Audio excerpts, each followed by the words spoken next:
It was one of those Friday afternoons where the city seemed to move slower, the golden sunlight spilling across the pavement. On the corner of Maple Street, just shy of Bridgeport's bustling downtown, Officer Greg Turner lounged in his cruiser, finishing the last sips of a lukewarm coffee. Greg wasn't your textbook officer of the law. He wore his badge not as a symbol of service, but as a crown of unchecked authority. Today, that very badge would lead him into a storm he never saw coming. Across the street, a man exited a cafe, his sharp black suit contrasting with the casual atmosphere of the day. His name was Elijah Carter, a man whose demeanor radiated confidence and composure. Though he'd grown up in Bridgeport, Elijah had spent years building a career in another city. What the people around him didn't know, what Greg certainly didn't know, was that Elijah was returning to Bridgeport not as a visitor, but as the newly appointed captain of the very precinct Greg served in. That revelation, however, was still a ticking time bomb waiting to go off. Elijah stepped off the curb, his stride purposeful as he crossed the street. Greg, watching him from his patrol car, felt a spark of irritation. Something about the man's poise rubbed him the wrong way. Maybe it was the way Elijah carried himself with quiet authority, or maybe Greg simply needed a target to remind himself of the power he thought his badge granted him. Setting his coffee cup down, Greg swung open the car door with more force than necessary and stepped onto the pavement. He stomped toward Elijah, with the air of someone ready to pick a fight. "Hey, you! What are you doing round here?" Greg's voice cut through the afternoon air, sharp and confrontational. Elijah stopped in his tracks, his calm gaze meeting Greg's agitated one. "Just heading to a meeting," Elijah replied evenly, his tone respectful but firm. Greg wasn't in the mood for respectful replies. "You look like you're up to something," he sneered, his hand resting on his belt. "Let's see some ID." Without breaking eye contact, Elijah reached into his jacket, moving deliberately so there'd be no misunderstanding. "Of course, officer," he said, his voice steady. "Happy to show you my ID." But before Elijah could fully pull out his wallet, Greg's irritation boiled over. "You think you can talk to me like that? Like you're somebody special?" he growled, stepping closer. And then, without warning, Greg's fist shot forward, connecting hard with Elijah's face. The force of the punch rocked Elijah, but he didn't fall. He staggered back a step, steadying himself with one hand.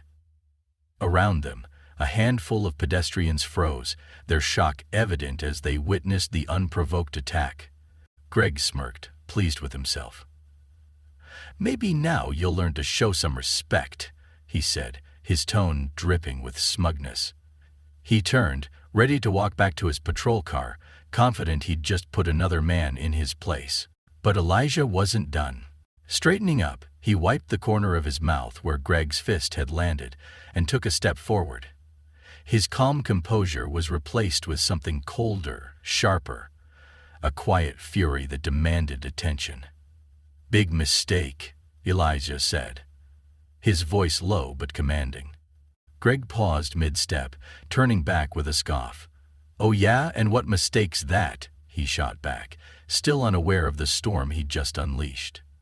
Elijah's eyes locked onto Greg's, and when he spoke, his voice carried the weight of authority. "I'm Captain Elijah Carter," he said, his words landing like a hammer. "Your new captain." Greg's expression froze, the blood draining from his face. What? He stammered, the bravado slipping from his voice. "You heard me," Elijah continued, his tone unyielding. "I'm the new captain of this precinct, and you just assaulted me." The color in Greg's cheeks vanished entirely, replaced by sheer panic. His mouth opened but no words came out. He blinked, struggling to process what Elijah had just said. Elijah didn't wait for Greg to recover. Reaching into his jacket, he pulled out his wallet and flipped it open, displaying his credentials with precise, deliberate movements. "Here's my ID, Officer Turner," he said, holding it up for Greg to see. "You want to try calling this a misunderstanding?" Greg's knees felt weak as he stared at the ID. The badge, the name. It all matched. Elijah leaned in slightly, lowering his voice just enough to make his next words even more chilling. You assaulted a superior officer in broad daylight. There's no walking away from this. For a moment, the only sound was the soft hum of distant traffic. The pedestrians who had stopped to watch the scene whispered among themselves, their expressions a mix of disbelief and judgment. Greg finally managed to stammer, I didn't know. That's obvious, Elijah cut him off sharply. But ignorance doesn't excuse what you just did. You're going to face the consequences. Greg's head spun, his earlier arrogance now replaced by the crushing weight of dread. The power he thought he held had evaporated, leaving him exposed and defenseless. As Elijah turned to address the murmuring crowd, Greg's world collapsed. He'd crossed a line he couldn't uncross. It was a busy Friday afternoon on the corner of Maple and Fifth Avenue, where the city of Bridgeport hummed with its usual rhythm. The air carried the faint aroma of fresh coffee. Laughter echoed from a nearby cafe, and car horns punctuated the chatter of pedestrians. Amid this urban symphony, Officer Greg Matheson sat in his patrol car, gripping his coffee cup like a scepter, surveying his domain with a sense of authority that often veered into arrogance. Greg wasn't the kind of cop you'd want to cross paths with. His badge seemed to embolden his worst instincts. But what he didn't know was that this particular day would change everything for him, and not in the way he expected. Across the street, the cafe door swung open, and a man stepped out, smoothing his dark suit with practiced ease. His name was Marcus Harris, a sharp, composed individual who walked with the kind of confidence that drew attention without demanding it. Marcus had lived in Bridgeport as a young man, but life had taken him elsewhere for years. Today, though, Mark had taken him elsewhere for years. Today, though, Mark had taken a significant promotion. Captain of the very precinct Greg worked in. As Marcus crossed the street, Greg's sharp gaze locked onto him. Something about the man's composed demeanor irked him. The way Marcus carried himself, unbothered and self-assured, was enough to trigger Greg's penchant for confrontation. He tossed the last of his coffee onto the pavement, wiped his hands on his uniform, and stepped out of the car with a door slam that echoed like a warning shot. Greg marched across the street, his expression a mixture of irritation and determination. "Hey, you there!" Greg barked, his voice cutting through the ambient city noise. He planted himself squarely in Marcus's path, glaring at the man as if his very existence was an affront. Marcus stopped, raising an eyebrow in surprise. His calmness didn't falter as he replied, "Can I help you, officer?" "What are you doing around here?" Greg demanded, leaning forward slightly, his tone more accusatory than curious. Marcus gestured toward his destination. "I'm heading to a meeting. Is there a problem?" Greg sneered, his eyes narrowing. "You look like you're up to something," he said, a twisted smirk forming. "Let me see some ID." With a steady hand, Marcus reached into his jacket, his movements deliberately slow to avoid escalating the situation. "Sure thing," he replied evenly, his voice unshaken. But before Marcus could retrieve his wallet, Greg's simmering hostility boiled over. "You think you're better than me?" Greg snarled, stepping closer. Before Marcus could respond, Greg's fist flew, connecting with Marcus's face in a vicious punch that left the passers-by gasping in shock. Marcus staggered but didn't fall. He steadied himself, one hand instinctively touching the spot where Greg's fist had landed.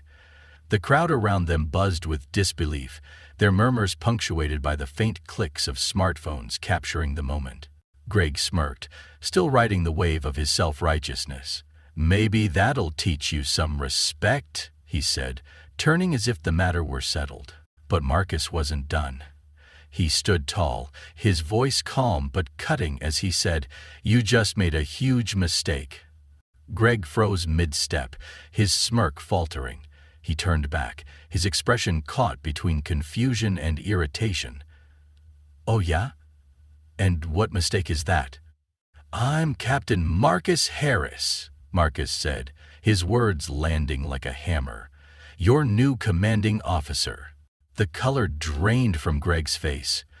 For a moment he stood there, blinking as if trying to process the enormity of his blunder. "What?" he stammered, his voice cracking. Marcus reached into his jacket again, this time pulling out his badge and holding it up for Greg to see. "I think this clears up who I am," Marcus said coolly. "And let me make something else clear. You just assaulted your superior officer. I'll be pressing charges." The smugness vanished from Greg's face, replaced by sheer panic. He stammered incoherently, his usual bravado evaporating as the weight of the situation crushed him. Marcus, unshaken, pulled out his phone and dialed. "This is Captain Harris," he said calmly. "I need a unit at Maple and 5th. Officer Matheson has assaulted me, and I'll be filing charges." Greg's chest tightened as the reality of the situation sank in.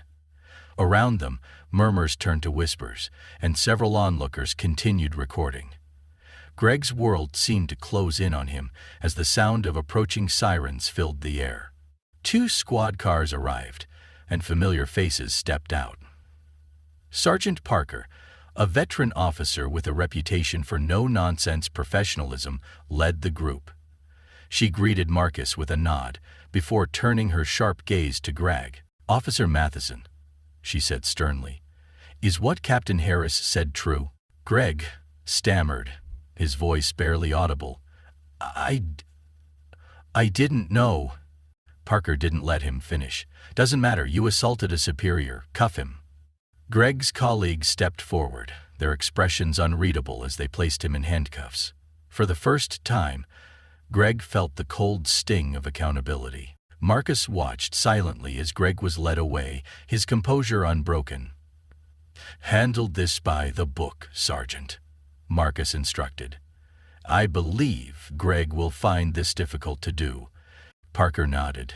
"Of course, Captain." Greg sat in the squad car, staring blankly at the dashboard as his career unraveled. The badge he had wielded with such arrogance now felt heavier than ever, a symbol of his downfall. Thank you for sticking around until the end. If this story gripped you, be sure to hit that like button and share it with your friends. Subscribe to our channel for more compelling stories like this. See you in the next one.